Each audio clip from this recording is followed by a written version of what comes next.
ധ്യാനിക്കട്ടെ. വിശുദ്ധ പൗലോസ്ലീഹ തിമോത്തിയോസിന് എഴുതിയ 1-ാം ലേഖനം 5-ാം അധ്യായം. പെരുമാറ്റക്രമം. നിന്നേക്കാൾ പ്രായമുള്ളവനെ ശകാരിക്കരുത്. അവനെ പിതാവിനെ പോലെയും യുവാക്കന്മാരെ സഹോദരന്മാരെ പോലെയും പ്രായം ചെന്ന സ്ത്രീകളെ മാതാക്കളെ പോലെയും യുവതികളെ നിർമ്മലതയോടെ സഹോദരിമാരെ പോലെയും പരിഗണിച്ച് ഉപദേശിക്കുക. വിധവകളെക്കുറിച്ച്. യഥാർത്ഥത്തിൽ വിധവകളായിരിക്കുന്നവരെ ബഹുമാനിക്കുക. എന്നാൽ ഒരു വിധവയ്ക്ക് മക്കളുടെ മക്കളോ ഉണ്ടെങ്കിൽ അവർ ആദ്യമായി തങ്ങളുടെ കുടുംബങ്ങളോടുള്ള മതപരമായ കർത്തവ്യം എന്താണെന്ന് മനസ്സിലാക്കുകയും തങ്ങളുടെ മാതാപിതാക്കളോടുള്ള കടമകൾ നിറവേറ്റുകയും ചെയ്യട്ടെ. അത് ദൈവത്തിൻ്റെ മുമ്പിൽ സ്വീകാര്യമാണ്. ഏകാകിനിയായ ഒരു യഥാർത്ഥ വിധവയാകട്ടെ ദൈവത്തിൽ പ്രത്യാശ അർപ്പിച്ചുകൊണ്ട് അപേക്ഷകളിലും പ്രാർത്ഥനകളിലും ദിനരാത്രങ്ങളിൽ ചെലവഴിക്കുന്നു. എന്നാൽ സുഖാനുഭവങ്ങളിൽ മുഴുകി ഇരിക്കുന്നവൾ ജീവിച്ചിരിക്കുമ്പോൾ തന്നെ മരിച്ചു കഴിഞ്ഞിരിക്കുന്നു. അവർ കുറ്റമറ്റവരായിരിക്കുവാൻ വേണ്ടി നീ ഇതെല്ലാം അവരെ ഉദ്ബോധിപ്പിക്കുക. ഒരുവൻ തൻ്റെ സ്വന്തക്കാരുടെയും പ്രത്യേകിച്ച് തൻ്റെ കുടുംബത്തിൻ്റെയും ആവശ്യങ്ങൾ നിറവേറ്റുന്നില്ലെങ്കിൽ അവൻ വിശ്വാസം ത്യജിച്ചവനും അവിശ്വാസിയേക്കാൾ ഹീനനുമാണ്. 60 വയസ്സിൽ കുറയാതെ പ്രായമുള്ളവളും ഒരുവൻ്റെ മാത്രം ഭാര്യയായിരുന്നവളുമായ സ്ത്രീയെ മാത്രമേ വിധവകളുടെ ഗണത്തിൽ ചേർക്കാവൂ. മാത്രമല്ല അവൾ സൽപ്രവൃത്തികൾ വഴി ജനസമ്മതി നേടിയവളുമായിരിക്കണം. അതായത് സ്വസന്താനങ്ങളെ നന്നായി വളർത്തുകയും അതിഥി സൽക്കാരത്തിൽ താല്പര്യം കാണിക്കുകയും വിശുദ്ധരുടെ പാദങ്ങൾ കഴുകുകയും വേദനിക്കുന്നവരെ ആശ്വസിപ്പിക്കുകയും എല്ലാവിധ സൽപ്രവൃത്തികൾക്കും വേണ്ടി തന്നെ അർപ്പിക്കുകയും ചെയ്തിട്ടുള്ളവളായിരിക്കണം. എന്നാൽ പ്രായം കുറഞ്ഞ വിധവകളെ മേൽപ്പറഞ്ഞ ഗണത്തിൽ ചേർത്തുകൂടാ.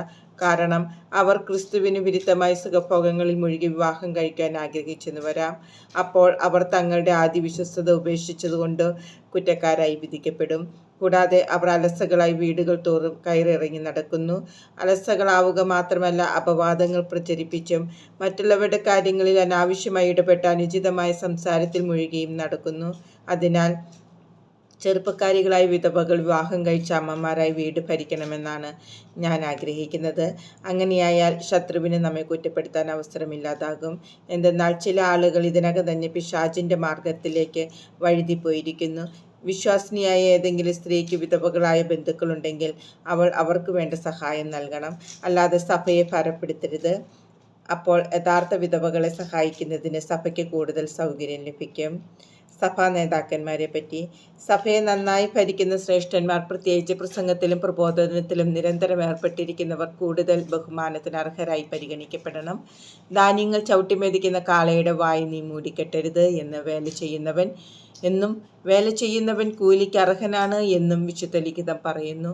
2-3 സാക്ഷികളുടെ മൊഴി കൂടാതെ ഒരു ശ്രേഷ്ഠനെതിരായുള്ള എന്തെങ്കിലും ആരോപണം സ്വീകരിക്കരുത്. പാപകൃത്യങ്ങളിൽ നിരന്തരം വ്യാപരിക്കുന്നവരെ എല്ലാവരുടെയും മുമ്പിൽ വച്ച് ശകാരിക്കുക. മറ്റുള്ളവരെ ഭയം ജനിപ്പിക്കാൻ അത് സഹായിക്കും. ഈ നിയമങ്ങൾ മുൻവിധിയോ പക്ഷപാതമോ കൂടാതെ പാലിക്കാൻ ദൈവത്തിൻ്റെയും യേശുക്രിസ്തുവിൻ്റെയും തിരഞ്ഞെടുക്കപ്പെട്ട ദൂതന്മാരുടെയും മുമ്പാകെ ഞാൻ നിന്നെ ചുമതലപ്പെടുത്തുന്നു. ആർക്കെങ്കിലും കൈവയ്പ് നൽകുന്നതിൽ തിടുക്കം കൂട്ടുകയോ മറ്റൊരാളുടെ പാപങ്ങളിൽ പങ്കുചേരുകയോ അരുത്. നീ വിശുദ്ധി പാലിക്കണം. വെള്ളം മാത്രമേ കുടിക്കൂ എന്ന നിർബന്ധം വിടുക. നിന്റെ ഉദരത്തെയും നിനക്ക് കൂടെ ഉണ്ടാകാറുള്ള രോഗങ്ങളെയും പരിഗണിച്ച് അല്പം വീഞ്ഞ് ഉപയോഗിച്ചു കൊള്ളുക.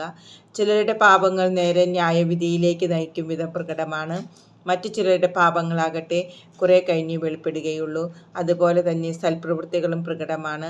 അഥവാ സ്പഷ്ടമല്ലെങ്കിൽ തന്നെയും അവയെ മറച്ചു വയ്ക്കുക സാധ്യമല്ല.